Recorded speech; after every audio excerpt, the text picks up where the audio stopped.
Hello സാറേ, ലാലേട്ടാ, എനിക്ക് ഒരു അബദ്ധം പറ്റിയാണ്. ഞാനത് അതൊന്നും കുഴപ്പമില്ല. അത് കഴിഞ്ഞ കാര്യമല്ലേ. അതെ, എന്നാലും ഞാൻ ചെയ്യാൻ പാടില്ലായിരുന്നു. ഒന്നും ചെയ്യാൻ. അതെ, ഞാനങ്ങനെ ചെയ്യാൻ പാടില്ലായിരുന്നു. അല്ല, അതിപ്പോ എനിക്ക് ഇത് എന്തറിയോ, നമ്മളെ ഒരു 5 മണിക്കോ അല്ലെ 6 മണിക്കോ ഒരു പോസ്റ്റ് ഇടുന്ന പറയുന്നു, നമ്മൾ ഇട്ടോളാൻ പറയുന്നു. അതിന്റെ ഫംഗ്ഷന് കയറുന്നു. അതിന്റെ ഇടയ്ക്ക് എന്താണ് ന്യൂസിൽ വരുന്നതെന്ന് എനിക്കറിയില്ല. അറിഞ്ഞൂടാത്തൊരു കാര്യം സംസാരിക്കുന്നു. അത് ഞാൻ പറഞ്ഞു, എനിക്കറിയില്ല ന്യൂസ് എന്താണ് പറഞ്ഞിരിക്കുന്നത്.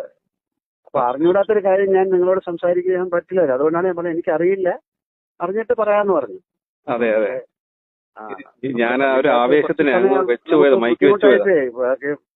അപ്പൊ അതായത് പിടികെട്ട് കൊള്ളാവുന്ന കണ്ണിക്കൊണ്ടു, അത്രേ ഉള്ളൂ. വേറെ കുഴപ്പമൊന്നുമില്ല. ഞാനൊരു ആവേശത്തിന് മൈക്ക് വെച്ചായിരുന്നു. എന്ത് ചെയ്യാൻ പറ്റും, ഇവർക്ക് മാധ്യമം അങ്ങനെയാണല്ലോ. ഇപ്പൊ ഒന്നും കിട്ടിയില്ലേ നിങ്ങളെ കയറി പിടിച്ചു, ഇത്രേ ഉള്ളൂ. വേറെ എന്ത് ചെയ്യാൻ കൈ ലോക്കായി. Okay, thank you. ഞാൻ പക്ഷെ നോക്കി വെച്ചിട്ടുണ്ട് കേട്ടോ.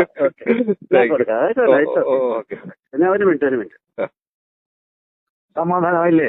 സന്തോഷം, സമാധാനം കേട്ടാ. Thank you. അതാ പറഞ്ഞ, ഒരു പൂ ചോദിച്ചാൽ ഒരു വസന്തം തരുന്ന ആളാണ്